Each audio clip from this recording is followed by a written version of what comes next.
Get off me. Stop it.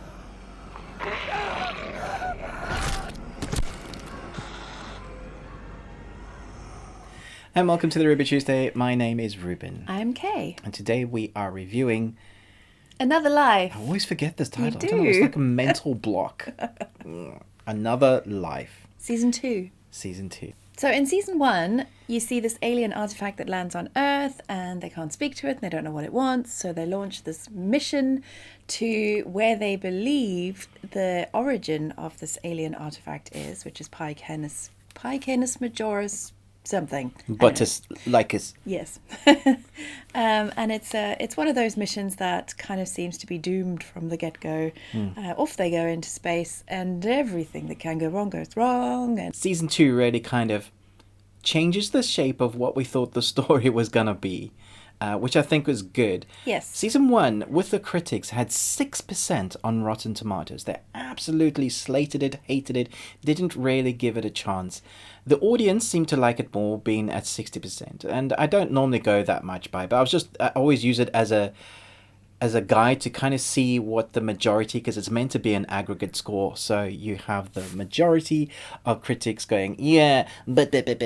And then you have the audience going, yeah, we really liked it. So I was like, yeah, that always makes me head towards the audience because I feel like we are more audience than critics. Yeah. At the same time, I have studied film. I've been in film. You've been in film. So we have that understanding of what makes a film and what makes actors tick. So I feel like we have some sort of wisdom to impart when it comes to media. I say wisdom lightly because I'm a lost boy and I haven't really grown up yet. Yeah. I thoroughly enjoyed Season 1. We were actually late to this game. I think you started watching Season 1 and then I knew I had Season 2 to review. So I thought, okay, let's give it a try.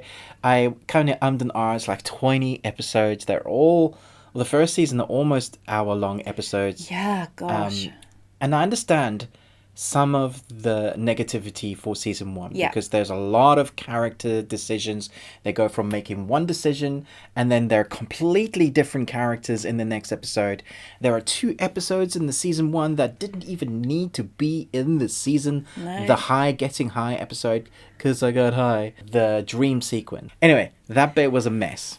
Yes. However, the sci-fi bit of it is really fun. And I It is didn't really expect it to fun. be as gory, as scary, and as sci-fi as it got, because I thought it was just this mission for us to find and things were going to go wrong with space stuff, but it ends up being about like alien races. It reminded me a lot of Battlestar Galactica.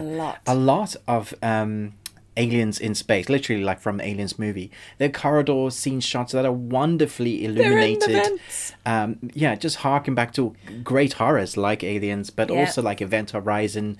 It goes from supernatural horror to aliens meeting like first contact. So a lot was happening in Season 1. In Season 2, it feels like a much bigger, expansive story. It feels like they've just started something. Like we've gotten past the pilot or the first season of Stargate 1 and now we're actually traveling to different planets, and that's what it feels like for me. It feels like they found their footing in pacing as well, because Absolutely. it's Finally. much shorter. Yeah. I had that problem with Season 1, probably because I was watching it again, at least half of it. But it really felt a lot slower with a lot more padding. And so when they got Season 2, it's like they just decided to pack the story in without any fillers, without any padding. And so a lot happens in each episode, and the episodes are shorter. So you get through it quicker. You find yourself binging it more because it's kind of like the story is actually moving at pace and you just want to know what's going to happen next. So you keep on clicking to the next episode and clicking to the next episode, because it's not taking up a huge chunk of your life, and the story is really flowing. I feel like they had a bigger budget, but I don't think that's true either. It feels like they put a lot into this season because they're not sure whether they're going to get another season. So for the fans and the story, they wanted to complete everything. Saying that, everything is not completed by the time you get to the end. There is a fruition and a storyline completion, so you don't have to go, oh no, they've just left me hanging. There is a thing where you have a sense of, okay, that's kind of finished. Yeah. But if they wanted to, they definitely could do more. Yes. So they've left the door ajar. I think for me, the standouts in this season, obviously there's some actors that are very riveting to watch. And there's some bad guys that you love to hate. For me, the standout in both seasons, apart from Starbuck, is William. I Yeah. think his character is so interesting. The forms he takes, the Pinocchio storyline, with him wanting to be a real boy, with falling in love. I mean, that was evident from season one. And him in season two, there's a lot of...